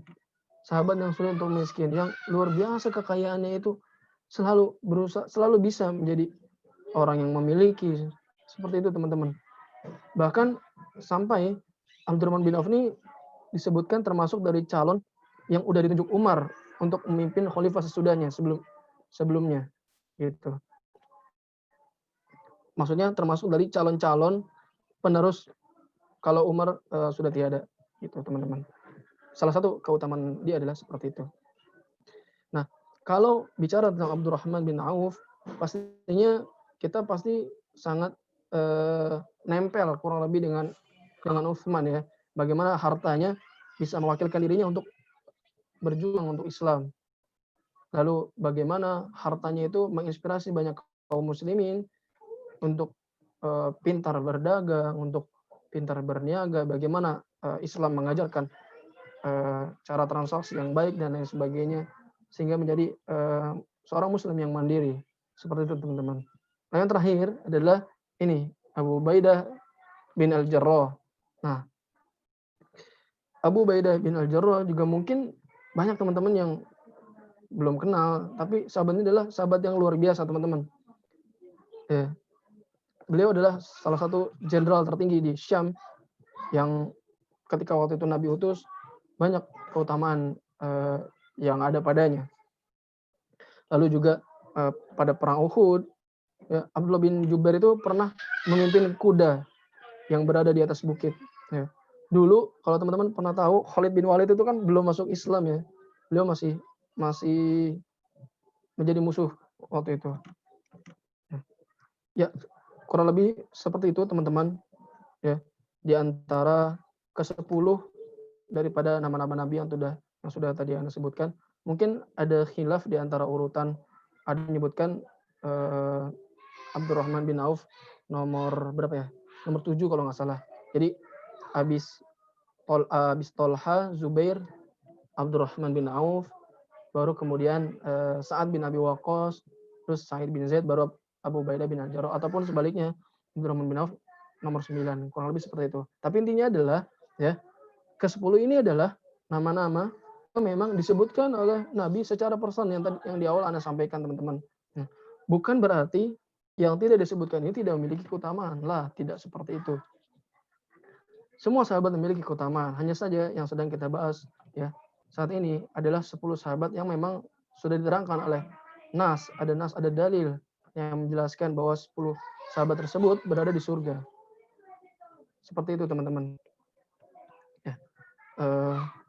Lalu di antara hikmah kita mengenal yang tadi di awal Anda sebutkan adalah kita menjadi orang yang bisa belajar bagaimana mencintai Allah, bagaimana mencintai Nabi, bagaimana mencintai dakwah Nabi, bagaimana perjuangan para sahabat, teman-teman. Kalau teman-teman mau tahu ya, terakhir gini, kalau bukan para sahabat ya yang membentengi Nabi, ya, kalau bukan para sahabat yang berjuang, ya Allah, bagaimana keadaan kita, teman-teman, saat ini?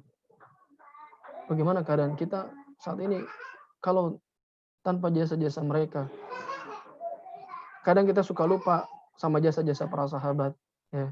Mungkin teman-teman di sini lahir dari keluarga yang muslim. Alhamdulillah, banyak juga orang-orang yang lahir dalam keadaan belum muslim.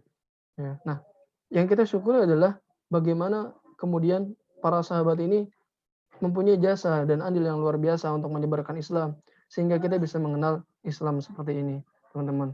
Yang tentunya semua sesuai tuntunan dari Nabi SAW. Ya, sesuai dengan notifikasi dari seorang ikhwah nih dari panitia disampaikan ke Ana sampai jam 11:05 ya. Ya, benar, Ustaz. Ya, mungkin pembahasan tentang 10 sahabat ini Ana sudahi. Nah, nanti mungkin kita buka dengan sesi tanya jawab dan Ana juga meluaskan untuk teman-teman, bagi teman-teman yang mau bertanya, tafadhol. Tidak harus sesuai materi kok. Mau tanya tentang kehidupan sehari-hari, mau tanya yang lain silakan. Yang jelas selagi Ana bisa menjawab ya, insya Allah Ana jawab. Tapi kalau misalnya Ana tidak bisa jawab dan Ana tidak memiliki ilmu atas itu, maka Ana sampaikan bahwa Ana tidak memiliki ilmu di atas itu. Jadi kita juga harus hati-hati Jangan sampai kita berfatwa yang tidak benar, sehingga kita nanti akan ditanya di hari kiamat tentang hal-hal tersebut yang kita tidak memiliki ilmu atasnya, tapi kita berani berfatwa, berani men-statement seperti itu. Baik, teman-teman, alhamdulillah sampaikan terima kasih teman-teman ya. Barakallahu fiik, teman-teman. Baik, jika ada yang bertanya, mungkin Ana serahkan kembali ke moderator ya. Dari Ana mungkin sekian, Ana buka sesi tanya jawab. Tafadhol. Ya, syukron kepada Bang Angga atas penyampaian materinya. Untuk teman-teman semua, jika ada yang ingin bertanya tentang materi tadi atau sekitar materi tadi itu, silahkan untuk membuka mic-nya untuk bertanya.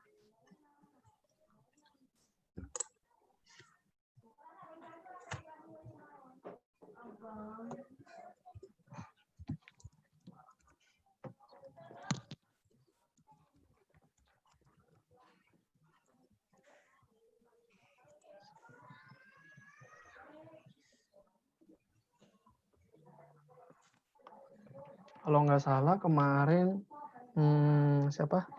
Akhi Saleh Budiman ya. Kemarin antum apa mau tanya apa tuh? Bang, kalau ntar aneh baca WA-nya. Siap. Kalau nanya yang lain ya, apa sih? Memberikan contoh di kehidupan nyata. Studi kasus, Bang. Oh iya, studi kasus. Boleh. Ya, kalau ente mau studi kasus, silakan, Bang. Studi kasusnya tentang apa nih? Tentang materi yang aneh, yang aneh. Materi yang tadi ente sampaikan, Bang, tentang 10 sahabat yang dijamin masuk surga. Begitu. Contoh di kehidupan nyatanya ya. Ya. Nah, paling gini teman-teman, Ana sambung ya.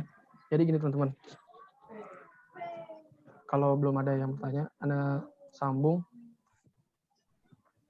Jadi kan gini.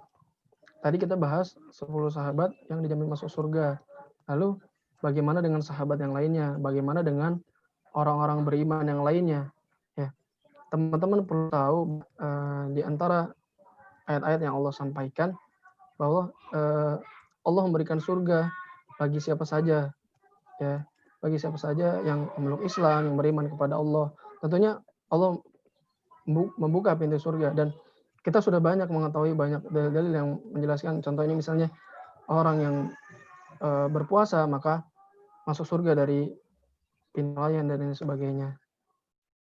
Nah, dari situ mengindikasikan bahwa ayo berlomba-lomba untuk mencapai surga tersebut.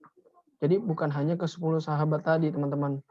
Bahkan kaum muslimin pun ya itu sudah dijamin surga. Kayak gini.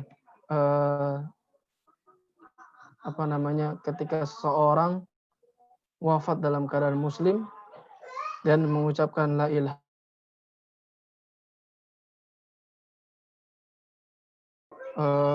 contohnya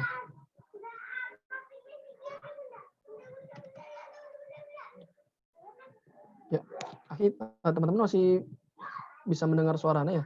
Takutnya sinyalnya kurang baik. Masih, Bang. Oke. Bisa, Bang. Dong, ada yang bertanya tentang apa aja. Kalau misalnya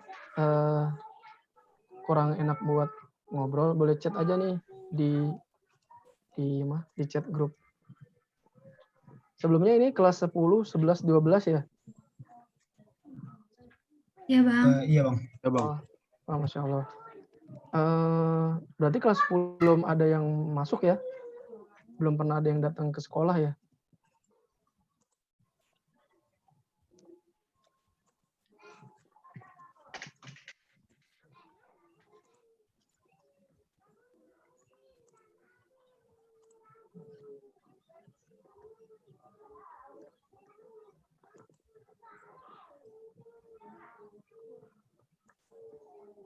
Ya, teman-teman, kalau selain NKI itu biasanya kegiatannya apa aja? Selain NKI. BBM Aki, baca Al-Quran, ada keputrian. Besok. Oh iya. Oh masih ada ya, alhamdulillah. Ya sih, Ana juga berharap kayak gitu.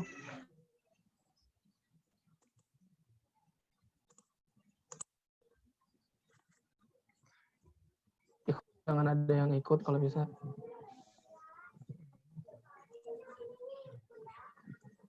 Ya teman-teman, ada yang mau ditanya lagi? Kalau ada yang Soleh. ingin bertanya lewat chat juga dipersilahkan lewat chat dalam Zoom. Assalamualaikum Bang. Afwan, Ane ingin bertanya. Ya, tafadhalah. Dengan siapa? Farhan. Farhan. Ya. Ya. Gimana sih Bang caranya biar kita tuh selalu istiqomah Bang? Agar selalu istiqomah dalam menjalani hidup. Ya. Itu aja? Iya, baru itu. Siap. Syukron, jazakallah khair, barakallahu fiik buat teman kita Akhuna Farhan. Semoga Allah senantiasa merahmati Farhan dan teman-teman. Nah, ini adalah salah satu pertanyaan yang umum ya. Bagaimana sih cara kita istiqomah ya? Karena memang salah satu hal yang berat itu adalah istiqomah, teman-teman.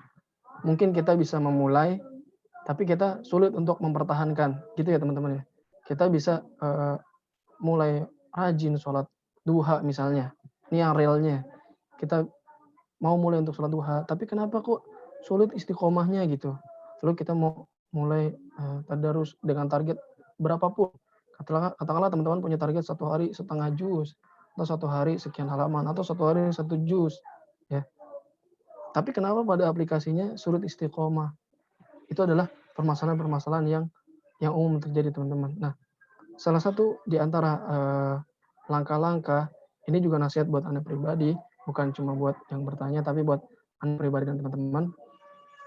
Salah satu yang dilakukan adalah sering-sering bertakwa kepada Allah, sering-sering meningkatkan keimanan dan ketakwaan kepada Allah. Nah, gimana sih, Bang, caranya? Ya, Allah itu kan meninggalkan, sepeninggal Nabi itu Allah meninggalkan 2 hal, yaitu Al-Quran dan As-Sunnah, Al-Quran dan hadis. Nah, ibarat badan kita sebuah handphone, teman-teman. Kalau kita mau nge-charge, ya, maka kita kembalikan kepada casannya itu, teman-teman. Pada Al-Quran itu, kepada hadis itu. Caranya gimana? Teman-teman boleh kok sesuai mood teman-teman, cara ngecasnya itu gimana, teman-teman? Apakah mau melalui tilawah, tafadhol teman-teman, ya, memperbaiki bacaan Quran, memperindah dan lain sebagainya. Tafadhol silakan. Atau teman-teman yang senang menghadiri kajian, itu adalah salah satu langkah-langkah yang membuat kita istiqomah. Jadi kuncinya adalah untuk istiqomah, sering-sering cas, teman-teman. Sering-sering cas handphone kita. Gini deh aplikasinya. Teman-teman istiqomah nggak buka WA setiap hari?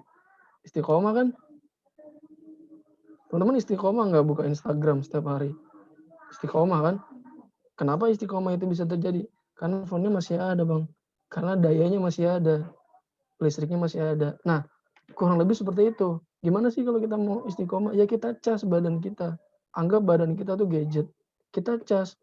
Terserah teman-teman. Teman-teman mungkin gini, Bang, kalau Ana senangnya cara ngecasnya Ana dengerin tilawah syekh-syekh di Mekah misalnya, atau tilawahnya siapa di YouTube. Tafadhol silakan untuk membangkitkan giroh teman-teman. Oh, Bang, Ana senang nih kalau baca Quran sendiri. Silakan teman-teman. Oh, Bang, Ana lebih senang kajian nih, lalu mencatat. Silakan teman-teman. Nah, langkah-langkah itu adalah langkah-langkah untuk teman-teman men-charge diri teman-teman, sehingga hasil output charge itulah yang membuat teman-teman menjadi istiqomah. Seperti itu, teman-teman. Nah, itu adalah langkah-langkah bagian ikhtiar. Langkah-langkah yang dilakukan pada diri kita sebagai manusia biasa. Nah, tapi di lain hal itu juga sudah pasti kita berdoa, teman-teman. Nah, banyak ya doa yang Nabi ajarkan. Salah satunya misalnya, ya muqallibal qulub tsabit qalbi ala dini. Wahai Allah yang maha membolak-balikan hati. Nah, di sini nih, Allah itu maha membolak-balikan hati kita. Manusia biasa. Sebab itu kita berdoa kepada Allah, kita berdoa pada Allah, kita minta supaya Allah senantiasa memberikan hati kita terbaik, ya, membalikan hati kita kepada hati yang terbaik, pada kedekatan. Jadi gitu teman-teman. Langkah yang pertama ikhtiarnya adalah sering-sering ngecas, sama kayak kita istiqomah buka status orang ya di WhatsApp, di Instagram, karena kita punya handphone sama dayanya. Nah, kita juga sama, kita harus punya dayanya, kita cas iman kita. Terserah teman-teman mau ngecas dengan amal soleh apapun, yang jelas amal soleh itu adalah casan terbaik untuk badan kita. Mau via tilawah, via kajian, via berbakti kepada orang tua dan lain sebagainya. Tafadhol. Itu adalah langkah yang real untuk teman-teman bisa ngecas yang kemudian teman-teman bisa istiqomah. Yakin deh. Kalau teman-teman, nah terakhir nih, kalau teman-teman lupa ngecas malam, pagi nggak bisa kan buka WhatsApp, buka Instagram, lihat status orang nggak bisa kan?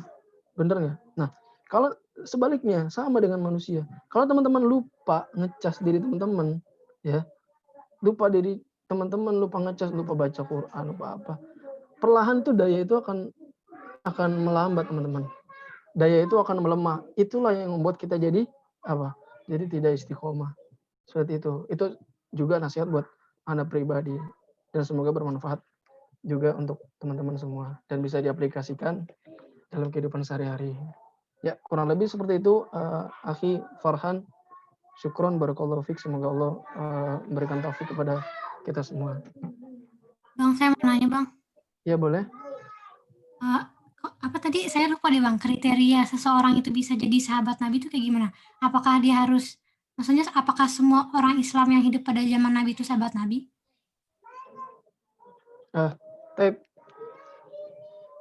Ya, syukran jazakillah untuk siapa tadi? Zulfalah ya. Raisa Bang, Ya. ini akun bapak saya. Oh, Afwan ya. Syukran buat saudari Aisyah. Terima kasih, pertanyaannya bagus. Nah, untuk kriteria ya, sebenarnya kriterianya itu maksudnya gini, tidak banyak. Yang jelas adalah sahabat Nabi itu adalah orang yang hidup di zaman Nabi ya, yang hidup bersama Nabi, lalu sholat bersama Nabi, yang tidak tergolong munafik. Mereka itu adalah membersamai Nabi. Itu adalah sahabat. Nah, membersamai ini dalam arti setiap dakwah Nabi ya, setiap gini, Nabi itu kan diutus sampai dengan akhir hayat itu untuk melengkapi seluruh ajaran Islam. Nah, sahabat itu adalah ornamen-ornamen yang Nabi butuhkan menjadi perantara dakwah, jadi jembatan-jembatan dakwah Nabi. Ya, ketika Nabi membutuhkan sesuatu, ada sahabat A, membutuhkan sesuatu, ada sahabat B. Itulah para sahabat. Nah, tapi jangan salah teman-teman, tidak semua orang yang bersama Nabi adalah sahabat. Ada juga banyak orang munafik. Banyak sekali teman-teman yang ketika di hadapan Nabi mereka begini. Padahal sebenarnya Allah Maha mengetahui hati-hati mereka. Allah Maha mengetahui hati-hati mereka. Jadi Nabi dan Allah yang lebih mengetahui sahabat-sahabat Nabi yang memang sudah Allah jamin keutamaan dan kemuliaannya. Karena gini, nggak cuma di zaman sekarang ada orang-orang munafik. Zaman dahulu pun ada orang-orang munafik.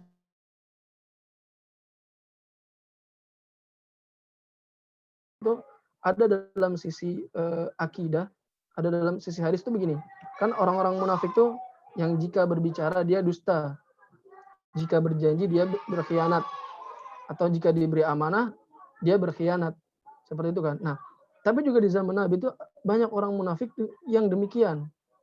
Yang di hadapan Nabi dan masyarakat dan para sahabat dia mungkin mengaku Islam, tapi di belakangnya justru sebaliknya.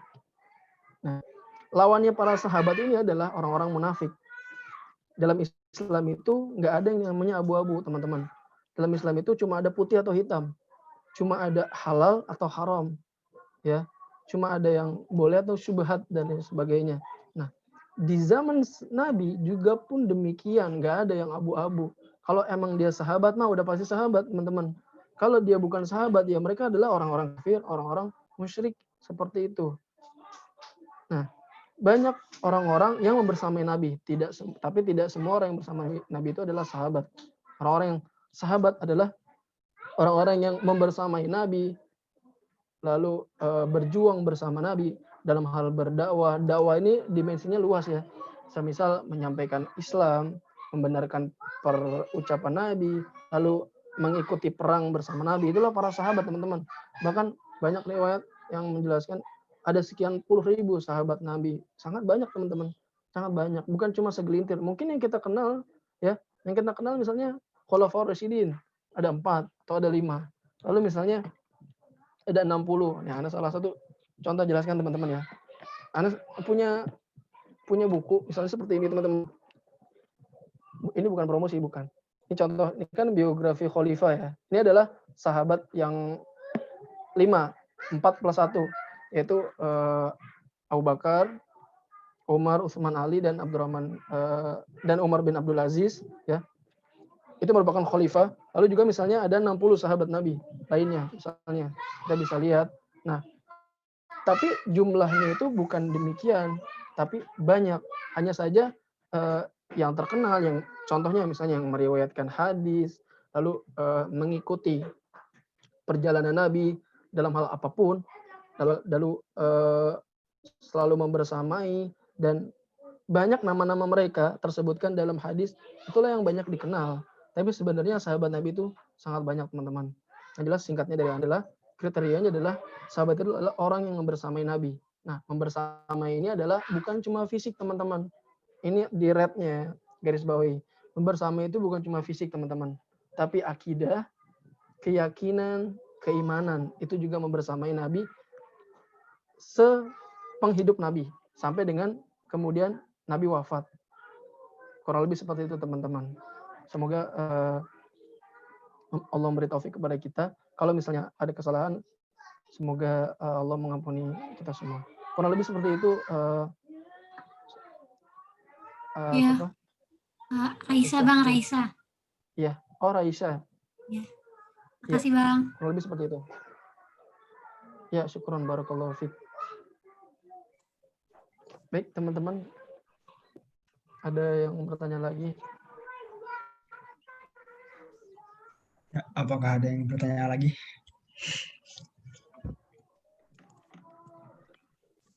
Bang, ini mau nanya dong, Bang. Oh iya. Suara ini kedengeran nggak? Kedengeran. Iya, Bang. Gini, Anda mau nanya, Bang. Untuk strategi dakwah para sahabat Nabi zaman dulu itu bisa nggak sih, Bang, diterapkan di zaman sekarang, Bang? Strategi dakwah ya? Iya. Ya, itu aja. Iya, Bang, itu aja. Ya. Syukron. Akhi Elang. Barakallahu fiik. Nah, ini pertanyaan juga cakep nih. Tadi 2 juga pertanyaan bagus banget. Nah, kalau ini Anda ingin memaparkan dari akar ya, teman-teman. Ini bagus. Karena kita harus paham dari akar. Kan gini, bisa nggak sih strategi dakwah Nabi itu direalisasikan atau diaplikasikan atau kita terapkan pada saat ini? Nah, teman-teman, ini bicara soal akidah. Teman-teman harus tahu, seperti ini teman-teman, awalnya. Yang teman-teman harus pahami bahwa Nabi itu diutus untuk menyempurnakan akhlakmu. Sampai dengan, nah ini teman-teman harus garis bawah ya, sampai dengan Nabi wafat, ya, sampai dengan Nabi wafat, artinya Islam sudah sempurna, teman-teman. Sampai dengan Nabi wafat, Islam sudah sempurna. Al-Quran sudah sempurna, ya. Hadis-hadis sudah sempurna. Tidak ada yang kurang, teman-teman. Tidak ada yang ketinggalan. Dan tidak juga kelebihan. Jadi nggak bisa ditambah-tambah karena kekurangan, dan nggak bisa dikurang-kurangin. Nah, ini yang harus kita pahami, teman-teman. Nabi diutus untuk menyempurnakan hal tersebut. Artinya Al-Quran sudah lengkap, meskipun waktu pas Nabi belum disusun menjadi Quran, baru disusun ketika Khalifah Umar, tapi ayat-ayat Allah sudah lengkap turun, lalu hadis Nabi juga sudah selesai. Artinya semua syariat sudah tertuangkan. Lalu berikutnya para sahabat lah yang kemudian meneruskannya. Lalu korelasinya terhadap pertanyaan tadi, begini teman-teman. Strategi dakwah Nabi itu hampir di setiap periodenya berbeda, teman-teman. Sesuai apa? Sesuai perintah Allah. Nah, ada kalanya awal-awal Nabi dakwah itu harus dengan cara bersembunyi. atau sembunyi-sembunyi. Karena ini bicara soal maslahat ketika waktu itu awal-awal, ya. Masalah tentang keselamatan dan lain sebagainya. Jadi strateginya itu luar biasa. Memang tidak mungkin Nabi itu menjalankan sesuatu keputusan itu tanpa adanya perintah dari Allah. Nabi itu adalah the messenger, ya. The messenger langsung dari Allah. Jadi setiap tindakan, keputusan dan strategi dia pasti dari Allah. Nah, maksudnya ketika Nabi harus bersembunyi, maka itu datangnya perintah dari Allah untuk kemaslahatan dan untuk strategi tersebut, teman-teman.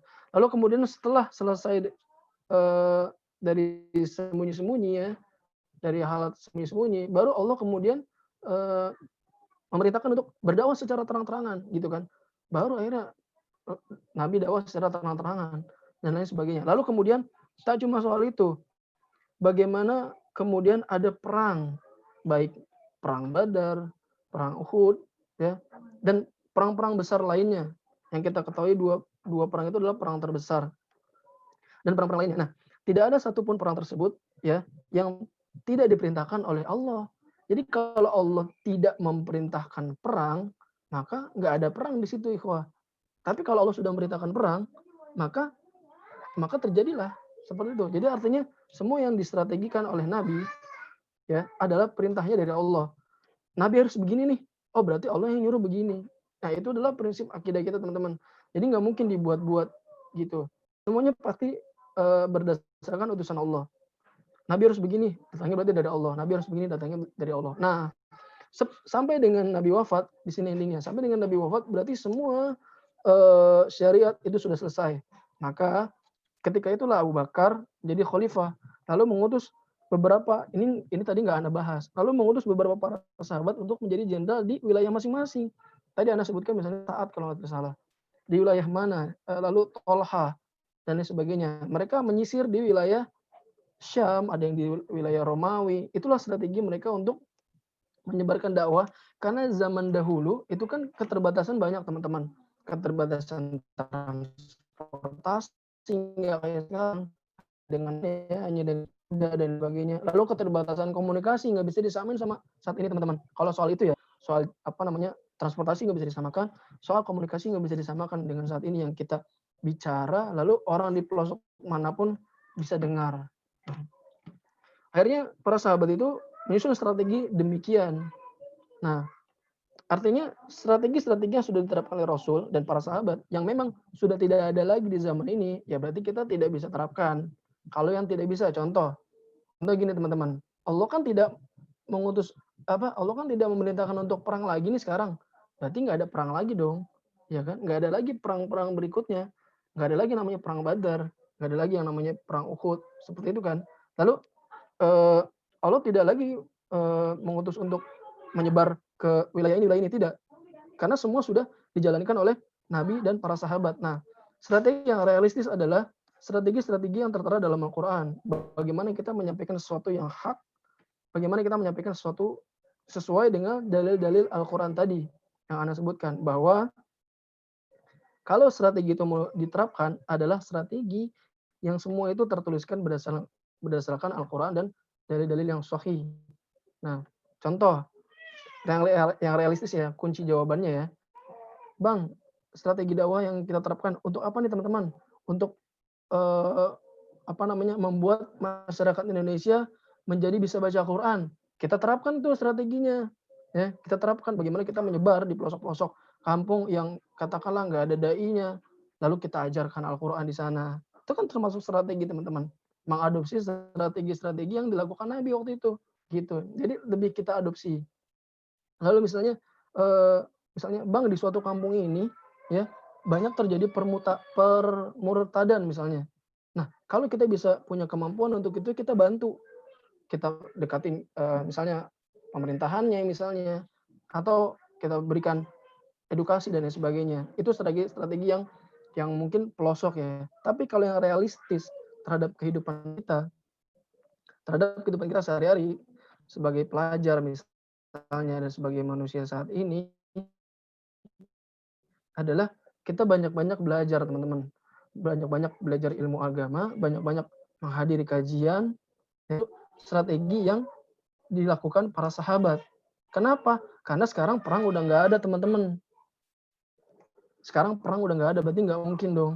Lalu berikutnya, sekarang udah nggak ada tuh orang-orang yang diutus ke Syam, orang diutus ke Romawi. Semua sudah mengenal Islam, ya sudah mengetahui. Berarti langkah yang harus kita lakukan adalah memperdalam ilmu agama itu sendiri, teman-teman. Kadang kita lupa, kita hanya mengenal Islam. Kita hanya tahu statistik angka Islam dan lain sebagainya. Tapi kita kurang dalam mempelajari ilmu Islam itu sendiri, teman-teman. Jadi kita hanya fokus di angka-angka umat Islam besarnya segini nih, gitu kan. Umat Islam besarnya segini. Tapi kita lupa bahwa mungkin nggak semua orang Islam tuh tahu. Nggak semua orang Islam tuh belajar tentang agamanya. Jadi yang realistis untuk kita, untuk mempraktekkan strategi Nabi adalah mempelajari ilmu agama itu sendiri, teman-teman. Semakin kita mempelajari ilmu agama, maka itu sejatinya kita sudah mempelajari bagaimana strategi dakwah Nabi. Karena kenapa? Ketika kita sudah semakin matang dalam mempelajari ilmu agama, maka nggak usah jauh-jauh. Nanti kita bisa edukasi ke keluarga kita, teman-teman. Kalau misalnya teman-teman katakanlah sudah menikah, ya teman-teman dakwahi istri, dakwahi anak-anak. Atau kemudian teman-teman bisa ajak teman-teman yang lain, misalnya teman-teman lagi di kelas. Udah azan tuh, kita sholat yuk. Itu kan dakwah. Seperti itu, teman-teman. Kenapa dakwah itu bisa lahir? Kenapa? Karena kita mempelajari ayat-ayat Allah. Karena kita mempelajari agama Allah. Sebab itulah kita bisa mempraktikkan strategi dakwah Nabi. Kurang lebih seperti itu, teman-teman. Afwan nih kalau panjang lebar, karena ini harus ada rentetannya, teman-teman. Strateginya itu adalah mengadopsi. Nah, sekarang itu kita adalah memperdalam ilmu agama kita, berdakwah yang kita bisa. Ya. Contoh lain, kalau Allah takdirkan kita punya orang tua mampu, teman-teman, ya, kalau kita memiliki harta yang berlebih, kita berdakwah dengan harta kita tuh bisa, teman-teman. Kalau ada misalnya pembangunan masjid, santunan anak yatim dan lain sebagainya, itu sejatinya kita sedang dakwah. Yang mana dakwah itu sudah pernah diterapkan oleh para sahabat, kan? Bagaimana tadi Anda sebutkan Utsman, bagaimana Abdurrahman bin Auf berdakwah melalui sedekah mereka. Betul kan, teman-teman? Bagaimana sahabat-sahabat Nabi yang lain berdakwah melalui ilmu mereka. Seperti itu, teman-teman. Ya. Semoga Allah memberi taufik pada semuanya. Mohon maaf jika ada kesalahan, teman-teman. Kurang lebih seperti itu, Akhi Elang. Syukran jazakumullah. Jazakallah khair. Ya, untuk sesi tanya jawab sudah habis waktunya. Sebelum penutupan, Anda minta kepada teman-teman semua untuk on-cam sebentar untuk mendokumentasikan acara NKI pada kali ini.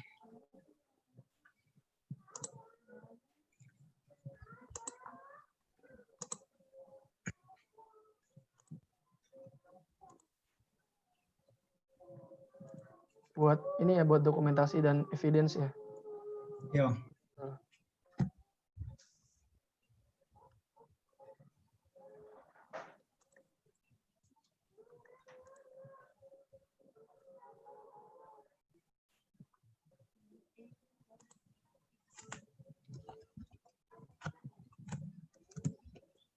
Bentar ya teman-teman, ada kesalahan teknis bentar.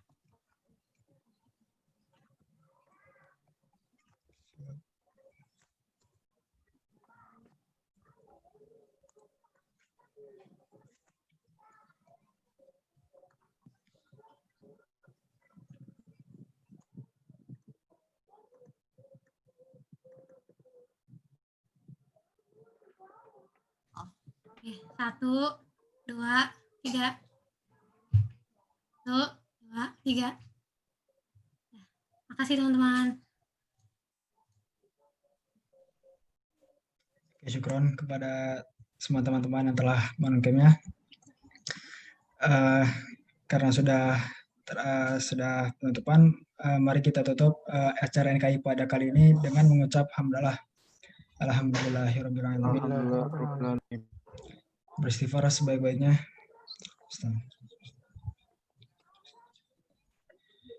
Dan ditutup dengan doa kafaratul majelis. Subhanakallahumma wa bihamdika asyhadu an la ilaha illa anta astaghfiruka wa atubu ilaik. Sekian dari Ane sebagai MC. Wassalamualaikum warahmatullahi wabarakatuh. Waalaikumsalam warahmatullahi wabarakatuh. Syukran jazakallah khair, barakallahu fiik, teman-teman. Untuk teman-teman silahkan sudah boleh live dari room link